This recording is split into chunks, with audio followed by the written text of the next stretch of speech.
Hey, welcome back to the channel, everyone.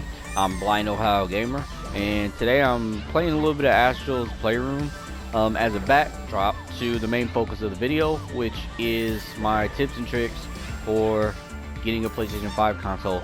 I've been asked tons of times of how I've gotten, my PlayStation 5 consoles, and so I'm going to share those tips with you right now so that you might be able to get a console as well. Alright, so the first tip is to make sure you're following the right accounts on Twitter. That includes Jake Randall, Target, Walmart, and if you're okay with paying a little bit more, then GameStop as well.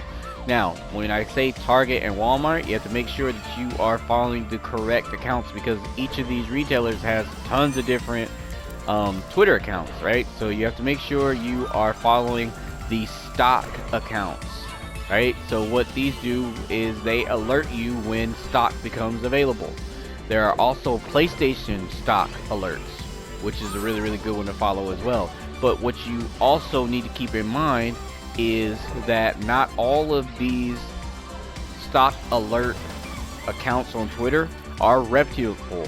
Right, some of them will be trying to jip you out of your money and all that kind of stuff. So you got to make sure that you follow the correct ones, and that they are verified and they are upstanding accounts. Right, so that is one. Right, number two is to follow actually is to join the PlayStation Direct queue. Right, so what that is go to PlayStation Direct and you sign up for an email alert for when a console becomes available.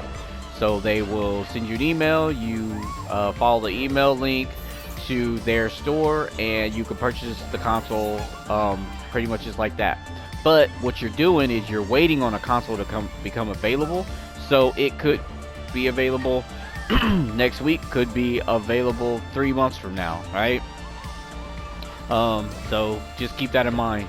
So what I suggest is first signing up for PlayStation Direct as a backup, and then following some of the stock alert accounts that I mentioned earlier: Target, Walmart, Jake Randall, and GameStop if you're willing to pay GameStop prices.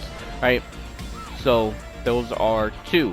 Number three is to make sure you have your payment information ready to go. So if you are following these accounts on Twitter, they will have a link. You click on the link, it'll take you directly to the retail page, right? So say it's Walmart, it'll take you to the Walmart page, and then you click on the console, put it in the cart, and check out, right? But if you don't have your payment information ready, then you've got to spend time putting your payment information. And what will most likely happen is, just because you have a console in the cart does not mean that it's reserved for you. So there are tons of people who thought, well, I have it in the cart, I can take my time and check out and I'll have a console. That's not how this works. Like, you need to have your payment information ready, so that as soon as you put a console in the cart, you are hitting the add to cart button, and you're hitting check out like as soon as possible.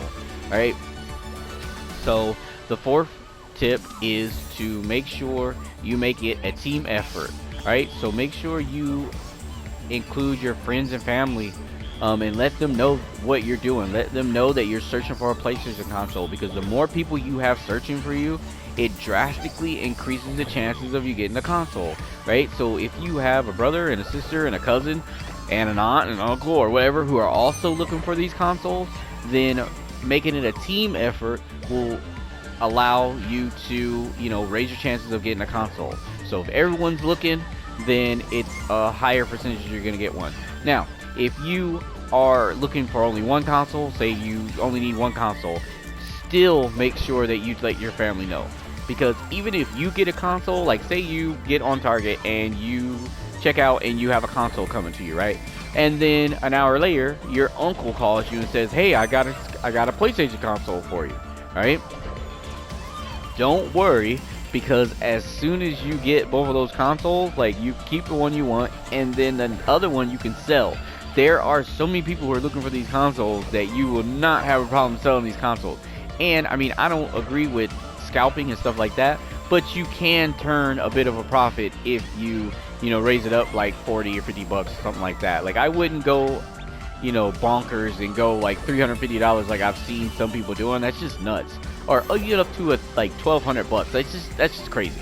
Like, and that leads me into the next thing. Don't pay scalper prices. Like, that's ridiculous. This is a console. Don't pay scalper prices. Just relax and keep looking, and eventually you will get a console. All right. So those are my tips. 4 different tips. Like I said, make sure you're following the correct Twitter accounts. Make sure you sign up with PlayStation Direct. Make sure you have your account information up to date. Make sure you have your correct address in your profiles for Target, for Walmart, for GameStop, whatever one you're trying to buy from, PlayStation Direct even. And make sure you have your payment information up to date and your funds are available. Alright, because anything other than that will slow you down, and it lowers the chances of you getting a console. But you want to have the best chance of getting a console, so you want to make sure you're following the correct Twitter accounts. You are signed up with PlayStation Direct. You have your payment information ready to go, and you have friends and family who are trying to help you get these consoles. Alright, so I'm Blind Ohio Gamer. If these tips helped you, make sure to like and hit that subscribe button if you haven't already, and I will catch you guys later. Alright, peace.